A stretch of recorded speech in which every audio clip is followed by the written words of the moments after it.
वक्त बड़ी खबर राजस्थान से आ रही है। एएनआई की छापेमारी के बीच ये बड़ी खबर राजस्थान से है, जहां पर पीएफआई के राजस्थान अध्यक्ष आसिफ को गिरफ्तार कर लिया गया है। इस वक्त की बड़ी खबर राजस्थान से, एएनआई की देश भर में चल रही छापेमारी के बीच ये बड़ी खबर एनआईए की छापेमारी के बीच पीएफआई अध्यक्ष राजस्थान को गिरफ्तार कर लिया गया है। राजस्थान में पीएफआई के कई ठिकानों पर छापेमारी की गई थी और इसी छापेमारी के दौरान राजस्थान पीएफआई का अध्यक्ष आसिफ भी गिरफ्तार कर लिया गया है। इसके अलावा कई राज्यों के जो पीएफआई अध्यक्ष हैं वो गिरफ्तार किए गए हैं। लेकिन हम अपने सहयोगी मनीष के पास चलते हैं। मनीष शर्मा जयपुर से सीधे जुड़े हुए हैं। मनीष, राजस्थान के पीएफआई अध्यक्ष को भी गिरफ्तार कर लिया गया है, यहां से कुछ जानकारी सामने आ पाई? किस धाराओं के तहत मुकदमा दर्ज हुआ है?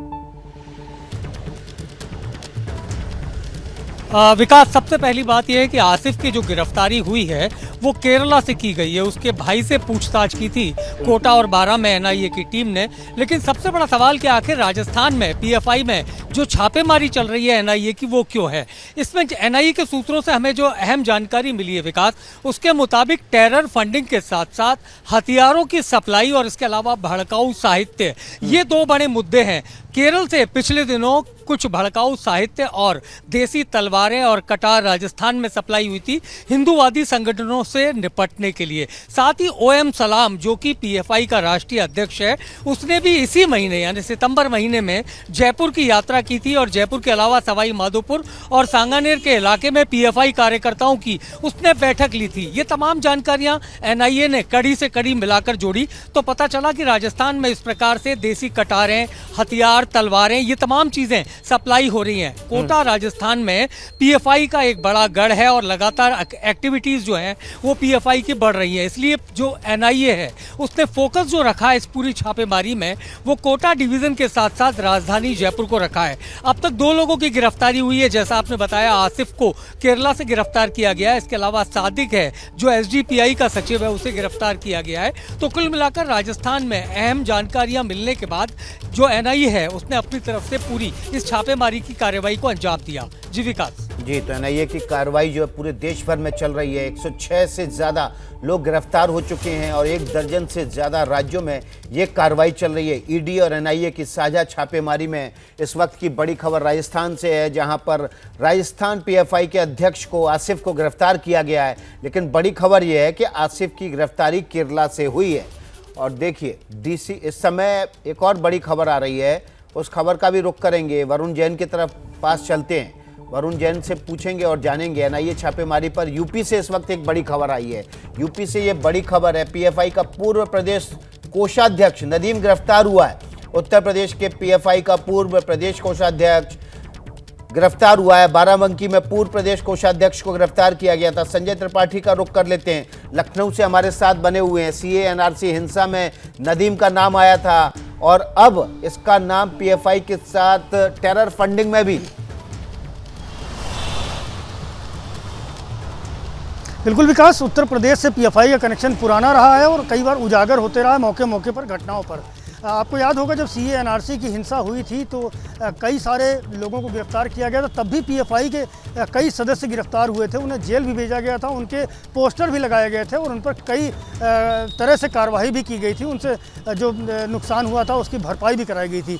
अभी जो एनआईए की छापेमारी हुई है पूरे यूपी में, 8 प्रमुख जिले हैं उनमें कार्रवाई हुई, जिनमें राजधानी लखनऊ के अलावा नोएडा है, मुजफ्फरनगर है, बहराइच है, कैराना है, बनारस है, बाराबंकी है। इस तरह के कई सारे जिलों में छापेमारी की लगातार कार्रवाई हुई है और इसमें 8 लोगों के गिरफ्तार होने की खबर है। इसके अलावा कई संदिग्ध को भी हिरासत में लिया गया है। इन सभी लोगों से पूछताछ की जा रही है। इनके यहाँ जो छापेमारी हुई, जैसे वसीम आपको बताऊं, लखनऊ में जो इंदिरा नगर का रहने वाला है, वो भी पीएफआई का सक्रिय कार्यकर्ता रहा है, पदाधिकारी रहा है।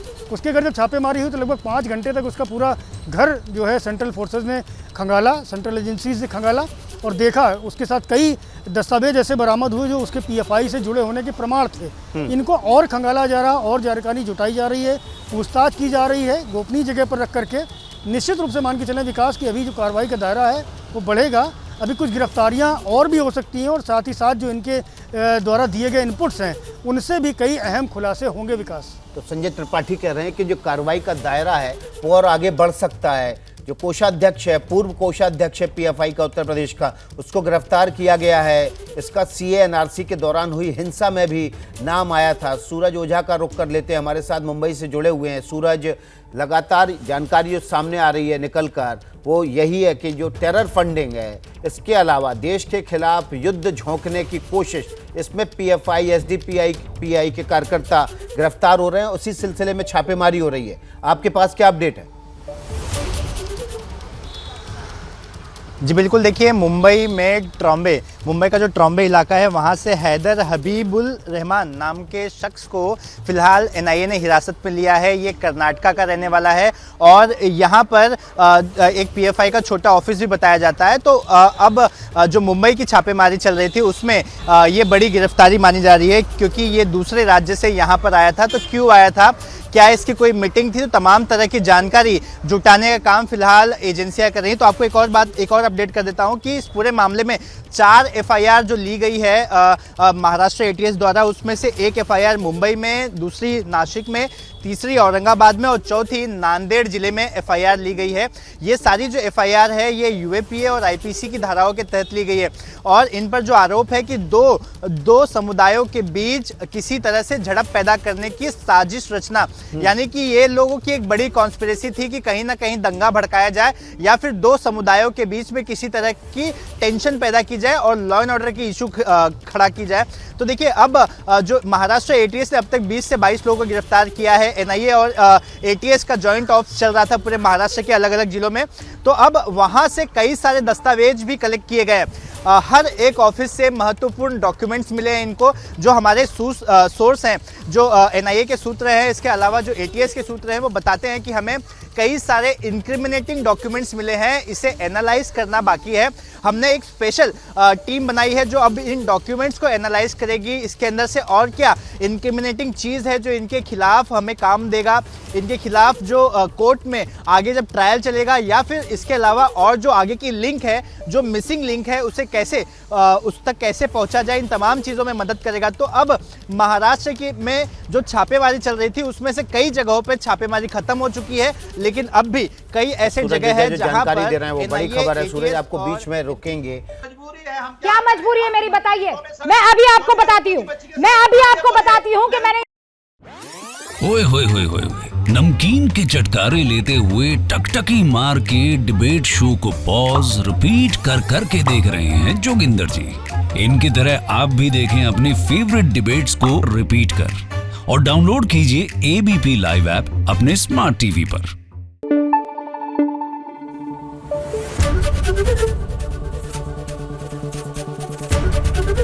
एबीपी न्यूज आपको रखे आगे।